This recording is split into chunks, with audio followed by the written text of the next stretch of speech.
রাজসভায় আমাদের অপমানটা দেখলে? হ্যাঁ, সে তো দেখলাম মন্ত্রী মশাই। আমি তো বুঝতেই পারছি না যে গোপাল মহারাজকে কি মধু খাইয়েছে যে মহারাজ গোপাল ছাড়া চোখে অন্ধ। আরে আমরা যেন মহারাজের কাছে ফেল না, কিছু একটা করতেই হবে। আমার মাথাটা গরম হয়ে যাচ্ছে। গোপালের মতন রাজসভার ময়লাকে যতক্ষণ না ফেলা যাচ্ছে ততক্ষণ আমার মাথা জ্বলন্ত কয়লা হয়েই জ্বলবে। পণ্ডিত মশাইয়ের মাথায় একটা বুদ্ধি আছে মন্ত্রী মশাই। আপনি যদি সেই অনুযায়ী উঁচির কাজ করেন তাহলে বেটা গোপালের কপালে দুর্গতির সীমা থাকবে না। এই কি বুদ্ধি, কি বুদ্ধি? আপনি বরং এই ব্যাপারে পণ্ডিত মশাইয়ের সাথে একবার আলোচনা করে নিন। আমি চলি, কেমন? আমি চলি। হ্যাঁ হ্যাঁ, এসো এসো এসো এসো।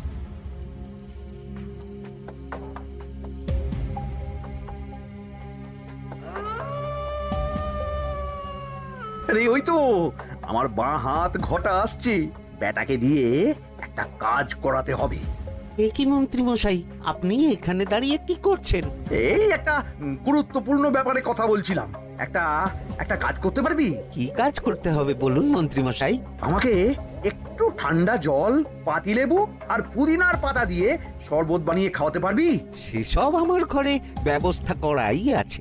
চলুন চলুন, আমার সাথে চলুন। হ্যাঁ হ্যাঁ, চল চল চল চল চল।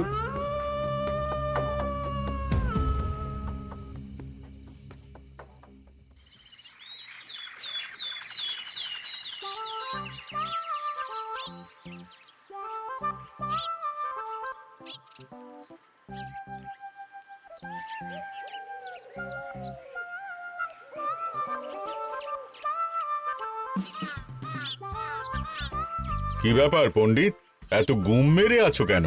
সকাল সকাল গিন্নি খুব বকেছেন মনে হচ্ছে। গিন্নির বাক্য সুধায় কান ভরে গেছে, আর কিছুই কানে ঢুকছে না।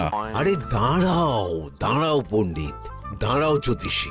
পণ্ডিত তো আমার কথা শুনতেই পেল না মনে হচ্ছে। তুমি তো দূর থেকে বলেছো, আমি তো বলেছি পাশ থেকে, তাতেও শুনতে পাইনি। কানের পোকা হলো নাকি? কি গো পণ্ডিত, ব্যাপার কি? কেমন বুঝছো? এ তো ভয়ানক কর্ণকোষ্ঠবদ্ধতার লক্ষণ। তুমি কচু বুঝেছো? আমার হয়েছে কর্ণগোপাল, তোমাদেরও হতো, কিন্তু তোমাদের দোকান কাটা বলে হয়নি। তুমি আমাদের অপমান করছো। তোমাদের অপমান বোধ থাকলে কোনো শব্দই কানে ঢুকতো না, শুধু একটাই শব্দ কানে বাজতো, গোপাল গোপাল গোপাল। এবারে রাজসভায় কিভাবে হেনস্থা হতে হলো মনে নেই?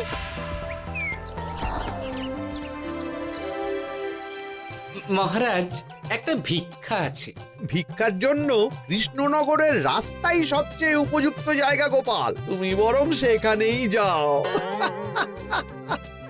মন্ত্রী, মন্ত্রী মশাই ঠিকই বলেছেন মহারাজ। যে যার নিজের জায়গা থেকে কথা বলে। কুকুর বলে ভৌ ভৌ, বেড়াল বলে মিউ মিউ, কাক বলে কা কা। মন্ত্রীর ভিক্ষার জায়গা কৃষ্ণনগরের রাস্তা, আর গোপালের ভিক্ষার জায়গা মহারাজ কৃষ্ণচন্দ্রের দুয়ার। বলো কি ভিক্ষা?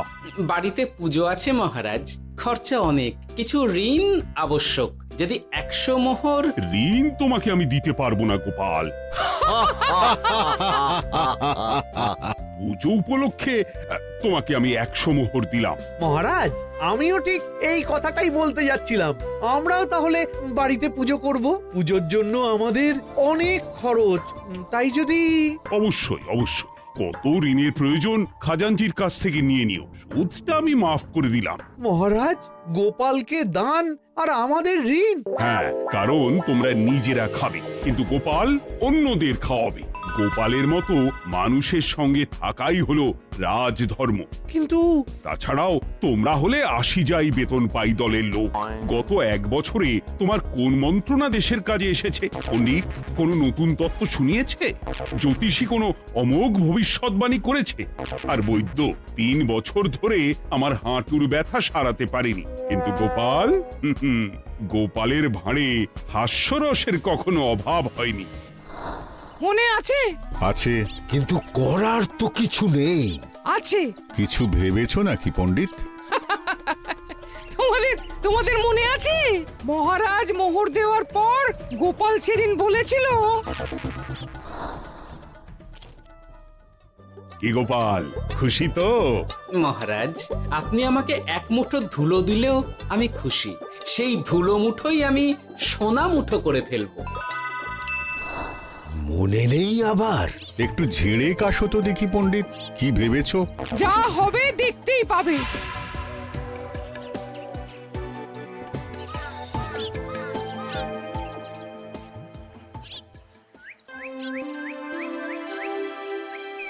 মহারাজের জয় হোক, মহারাজের জয় হোক। ওরে বাবা, এই যে সকাল সকাল চান করে ঠান্ডা লেগে গেল মনে হচ্ছে। মহারাজ, ওই কবি গান উপলক্ষে গত মাসটা আমি কৃষ্ণনগরের কোণে কোণে ঘুরে বেরিয়েছি। প্রজাদের মধ্যে একটা অসন্তোষ আমি লক্ষ্য করেছি মহারাজ। অসন্তোষ? আমি তো জানতাম আমার শাসনে প্রজারা সুখে আছে। সুখে তারা ভাসছে মহারাজ, কিন্তু একটাই অসুখ, তারা মহারাজের দর্শন পায় না। তারা মহারাজের পদধূলির জন্য আকুল হয়ে আছে, মহারাজের দর্শন পাওয়ার জন্য চাতকের মতো অপেক্ষা করছে।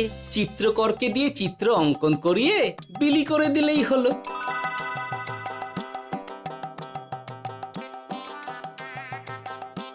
খুব ধুলো হয়েছে মহারাজ, কিন্তু এত ধুলো।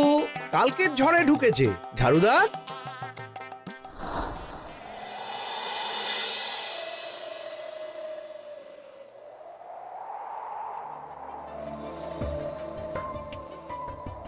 এই সুযোগ, রাজসভা ফাঁকা, এমন ঝড় যে পেয়াদারাও বাইরে নেই। কাজটা সেরে ফেল, বুঝলি? কিরে, কাজটা কর।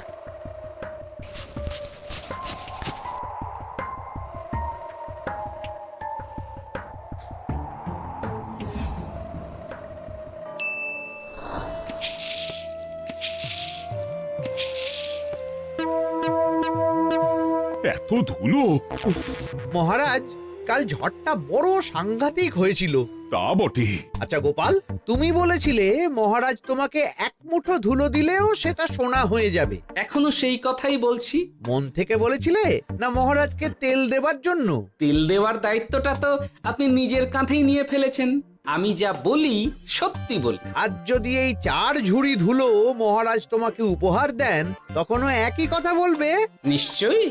মহারাজ, গোপালকে এই 4 ঝুড়ি ধুলো দেওয়ার হুকুম হোক। কি গোপাল, আমি তোমাকে যদি এই ধুলোর ঝুড়িগুলো দিই, তা থেকে সোনা আসবে নাকি?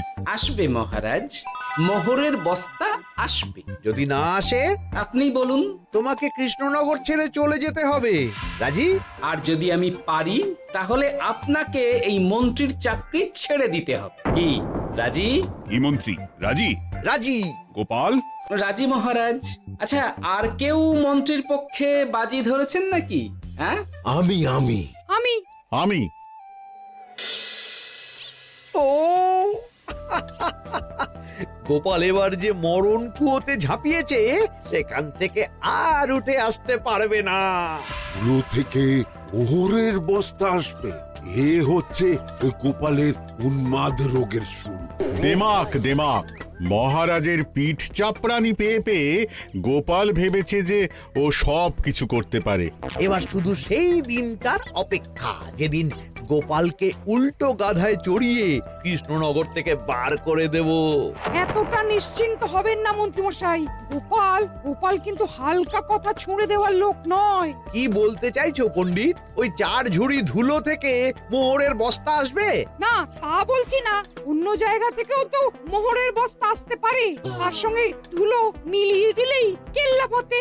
গোপালের নিশ্চয়ই কোনো পরিকল্পনা আছে। গোপালের সব পরিকল্পনার গোড়া মেরে রেখে দিয়েছি পণ্ডিত। বটা আছে গোপালের পেছনে, আর ঘটা আছে গোপালের বাড়ির পাহারা। লুকিয়ে কিচ্ছু করতে পারবে না। আরে ওই তো বটা আসছে। বেল্লিক, উল্লুক, তোকে আমি জল বিছুটি দেওয়াবো। গোপালকে ছেড়ে চলে এসেছিস কেন? ছেড়ে আসবো কেন মন্ত্রী মশাই? গোপালকে ওর বাড়ির সামনে ছেড়ে এসেছি। ওখানে তো ঘটা আছে। ও বড্ড ঘুরিয়েছে বেটা। কোথায় কোথায় গিয়েছিল গোপাল? 4 ঝুড়ি ধুলো নিয়ে বেটা বাড়ির উল্টো দিকে হাঁটা দিল। চললাম পিছু পিছু যাচ্ছিল কোন দিকে? নদীর দিকে, কিন্তু গোপাল দাঁড়ালো যদুর বাড়ির সামনে। এই যদু হলো সেই লোক যে লোকজনের বাড়িঘর কেনা বেচা করে আর লোক ঠকায়। আগে রাজধানীতে থাকতো। বেটা রাজধানী থেকে এই কৃষ্ণনগরে পালিয়ে এসেছে, এখানেও লোক ঠকাচ্ছে। কিন্তু বেটা এত চালাক যে কিছুতেই ধরা যাচ্ছে না। এইরকম লোককে ধরাচ্ছে হাতে রাখা ভালো নয় কি মন্ত্রী মশাই? সে তো জানি, কিন্তু ওর ওপর মহারাজের কড়া নজর আছে। এখন ওর সঙ্গে সম্পর্ক রাখা খুব ঝুঁকি। যাই হোক, তারপর?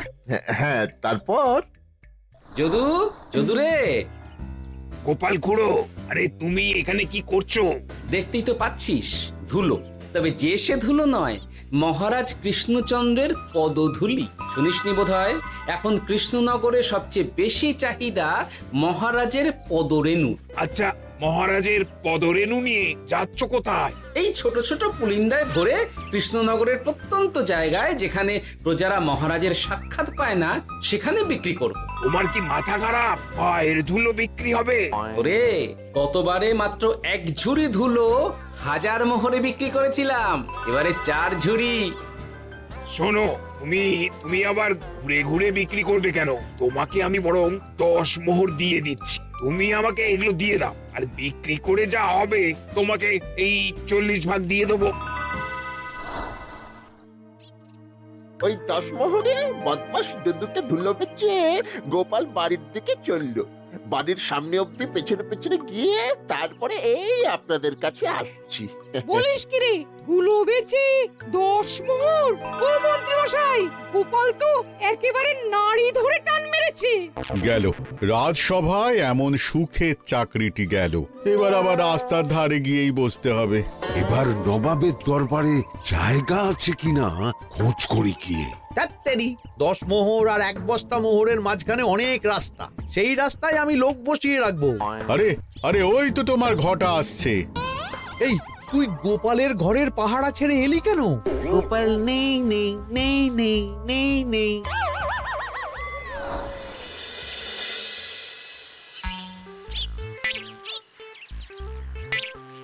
আরে, ভয় পেলি নাকি? না না না না না, ভয় পাবো কেন? শোন, তোকে পেয়ে আমার খুব ভালো হলো বুঝলি। তোকে আমার একটা কাজ করতে হবে। বলো বলো। আসলে বুঝলি, আমার না গিন্নিকে নিয়ে তার বাপের বাড়ি যাওয়ার কথা ছিল, কিন্তু হঠাৎ বিশেষ কাজে আমাকে খামবাজে চলে যেতে হচ্ছে। এখন আমি গিয়ে গিন্নিকে বললে বুঝতেই পারছিস কুরুক্ষেত্র হয়ে যাবে একেবারে। তাই আমি কাউকে খুঁজছিলাম যে আমার বাইরে যাওয়ার খবরটা আমার গিন্নিকে গিয়ে দেবে। তুই পারবি বাবা ঘটা? ওরে বাবা! আরে আরে আরে, ভয় পাস না, তোকে গিয়ে মুখে কিছু বলতে হবে না। এই নে, এই চিঠিটা আমার বউকে দিবি।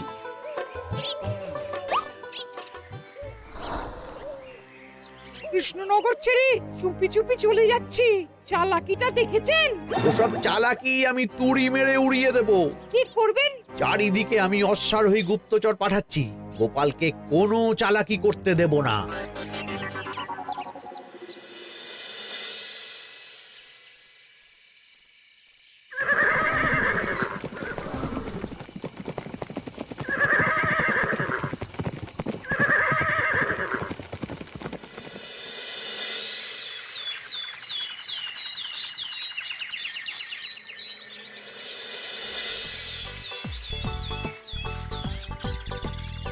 অং বং পিং পং। হ্যাঁ, ওরে বাপ রে, এ আবার কি বলে? মানে বুঝিতে পারিলে না?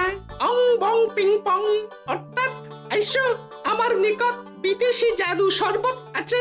ইহাতে তৃষ্ণা নিবারিত হয়, শক্তি বৃদ্ধি হয়, ঘুম ভালো হয়, সম্পর্কের উন্নতি হয়, জামা কাপড় ফর্সা হয়, তু শব্দ না করে সকাল সকাল কষ্ট পরিষ্কার হয়।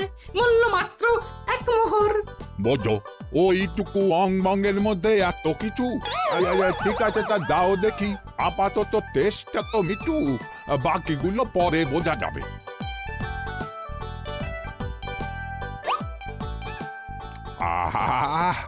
বড় ভালো খেতে তো ঠং ঠং অর্থাৎ শক্তি বৃদ্ধি হলো। হ্যাঁ, মনে হচ্ছে গায়ে যেন দুগুণ বল পাচ্ছি।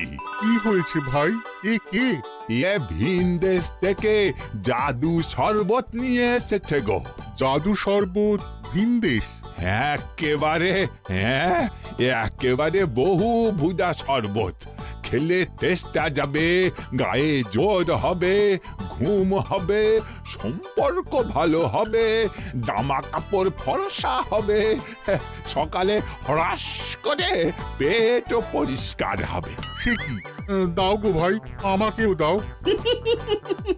গুড় জল, সঙ্গে একটু ভাজা মশলা, আমচুর আর বিট নুন, শুদ্ধ দেশি জিনিস। জানলে কেউ ছুঁয়েও দেখতো না, কিন্তু একটু বিদেশি গন্ধ দিতেই একেবারে হট্ট মেলা। আরে তোমরাও এসেছো দেখছি। সং সং শঙ্কা, লং লং লঙ্কা। মানে অর্থাৎ এই শরবত খেলে আর শঙ্কা নাই, বুদ্ধি লঙ্কার মতন ঝাল হয়ে যাবে। তারপর ডং ডং ডঙ্কা, টং টং টঙ্কা, ফাইন ফাইন, অর্থাৎ টাকা আসবে আমার কাছে।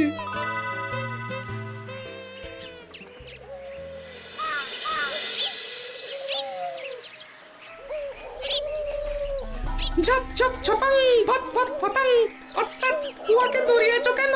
বেটা জোচ্চোর অনেককে ঠকিয়েছে। অনেক দিন থেকে তককে তককে ছিলাম। এবার এই ধুলো নিয়ে মহারাজের পায়ের ধুলো বলে বিক্রি করছিল। একটা বেনামি চিঠিতে খবর পেয়ে বেটাকে ধরেছি। ব্যাং ব্যাং বিগ ব্যাং, অর্থাৎ বাহ বাহ বাহ বাহ। বেনামি চিঠিটা আমি দিয়েছিলাম বাবু। বাবা যদু, তুমি সেই রাজধানী থেকে কৃষ্ণনগর অবধি মানুষকে অনেক খোল খাইয়েছো। তুমি এতদিন ঘুঘু দেখে এসেছিলে বাবা, এবার গোপাল নামক ফাঁদটা দেখলে। কতবার বলবো এইসব ধুলো আমি গোপালের কাছ থেকে কিনেছি। যা বলার ওই বিচারের সময় মহারাজকে বলবি। চল চল চল চল চল।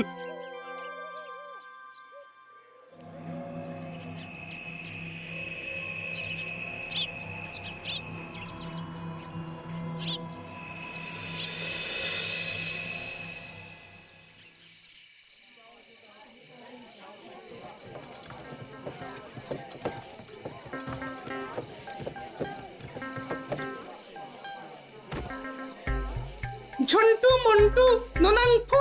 নাও ঠেলা। সাহেব বলে কি ফু দিয়ে দিতে হবে? কি বলছো সাহেব? বুঝতে পারছি না, কোথায় ফু দেব? ঝন্টু মন্টু ননাংফু, অর্থাৎ লবণ আছে? আছে আছে সাহেব আছে। কত লাগবে? ভান্ড ভরি আন্ডাকারি, অর্থাৎ যা আছে সব।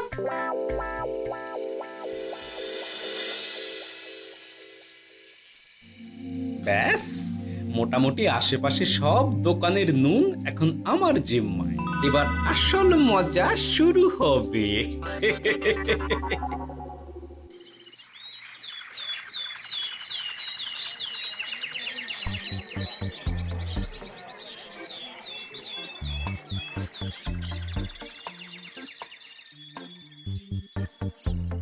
নুন আছে? না হুজুর, গোটা কৃষ্ণনগরেই নুন নেই। ওই দেখো, পুরো রাজসভাই বাজারে জড়ো হয়েছে। শান্তামনা, শান্টু মন্টু। আবার কি বলছে রে বাবা? শান্তামনা, শান্টু মন্টু, অর্থাৎ জনগণ শ্রবণ করুন। নান্টু কান্টু, নুন কিনিবেন আন্টু আন্টু। আসুন আসুন। আমার আমার এক সের নুন লাগবে। শান্টু, অবশ্যই 1 সের লবণ 10 মোহর। 1 সের 10 মোহর? 10 মোহর লইবেন না লইবেন না? না, নেব না। উত্তম উত্তম, গান্ডা পিণ্ডে ঢিসুম ঢিসুম, অর্থাৎ তাহা হইলে নুনের বদলে গৃহিণীর প্রহার ভক্ষণ করুন। আমাকে 1 সের নুন দিন। আমাকেও আমাকেও। নুন ছাড়া বাড়ি ফিরলে গিন্নি ঘর ছাড়া করবে আমাকে। শুনলাম কৃষ্ণনগর থেকে নুন উধাও। আছে মহারাজ, আছে। কৃষ্ণনগরের সব লবণ আমার নিকটে আছে। 1 সের 10 মোহর। এত দাম? দাম তো হবেই মহারাজ। লবণ ছাড়া রান্না কেমন হবে ভাবিয়া দেখুন। ঠিকই বলেছ, রাজপাকশালেও তো রান্না বসেনি। 100 সেরের মতন রাজপ্রাসাদে পাঠিয়ে দাও। 1000 মোহর দিয়ে দাও।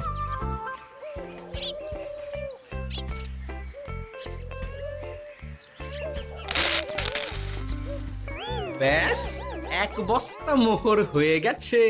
গোপাল, হ্যাঁ মহারাজ, গোপাল যে 4 ঝুড়ি ধুলো থেকে 1 বস্তা মোহর রোজগার করেছে। ইয়া বাত! চলো রাজসভায়, পুরো গল্পটা শুনতে হবে। সকলেই এসো তাহলে রাজসভায়। কিন্তু মহারাজ, যারা বাজি হারলো তাদের তো চাকরি গেছে, তো তারা রাজসভায় যাবে কি করে? ঠিক ঠিক ঠিক বলেছ। আর যারা বাজি হারলো তারা বাদ, বাকিরা চল। এই সেরেছে, গোপাল তো আবার বাজি মেরে দিল। ও মহারাজ, আমাদের দেখুন। ও মহারাজ, আমাদের দেখুন। ও মহারাজ।